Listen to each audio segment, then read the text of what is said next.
உலகத்திலேயே ரொம்ப ஆபத்தான கொலைகாரன் யார் தெரியுமா? உங்க மண்டைக்குள்ள இருக்கிற என்னால முடியாதுன்ற அந்த ஒத்த வார்த்தை தான். அது கத்தி எடுக்காது, சத்தம் போடாது. ஆனா உங்க கனவு மொத்தத்தையும் சத்தமே இல்லாம அழிச்சிடும். இதுதான் முதல் விஷயம். உலகத்துல 99% பேரோட வாழ்க்கையே இந்த விஷயம் அழிச்சிருக்கு. ஒரு நாளைக்கு நம்ம 3 மணி நேரம் ரீல்ஸ் பாக்குறோம். ஆனா நம்ம கனவுக்காக 30 நிமிஷம் ஒதுக்க முடியல, உழைக்க முடியல. இந்த அப்புறம் பாத்துக்கலாம் அப்படின்ற மனநிலை தான் விஷயம் நம்பர் 2. இது உங்க நேரத்தை திருடல, உங்க வாழ்க்கையே திருடிட்டு இருக்கு. இது மெதுவா உங்க ஃபியூச்சரே காலி பண்ணிடும். உஷாரா இருங்க.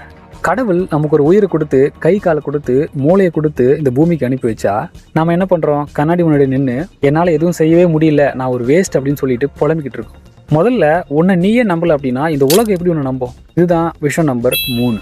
நம்ம எப்போதுமே ஒரு கம்ஃபர்ட் ஜோன்லயே இருக்கோம். ஒரு ஏசி ரூம், சின்னதா ஒரு வேலை, கையில ஒரு போன். சொர்க்கம் மாதிரி இருக்குல்ல? ஆனா புரிஞ்சுக்கோங்க, அது சொர்க்கம் இல்ல, உங்க கனவு புதைக்கப்படுற சுடுகாடு. இந்த சொர்க்கத்துக்கு அடிமையாகி அப்புறம் பார்த்துக்கலாம்னு தள்ளி போடுற ஒவ்வொரு நாளும் உனக்கு நீயே தோண்டிக்கிற சவக்குழி. இதுதான் விஷயம் நம்பர் 4.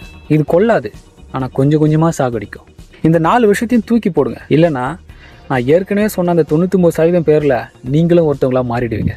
முடிவு உங்க கையில தான் இருக்கு. இந்த 4 விஷயத்துல இப்போ வரைக்கும் உங்களை எது கொல்லுது? கமெண்ட்ல நம்பர் மட்டும் டைப் பண்ணுங்க. எந்த விஷயம் நம்மள அதிகமா ஆட்டி படைக்குதுன்னு தெரிஞ்சுக்கலாம்.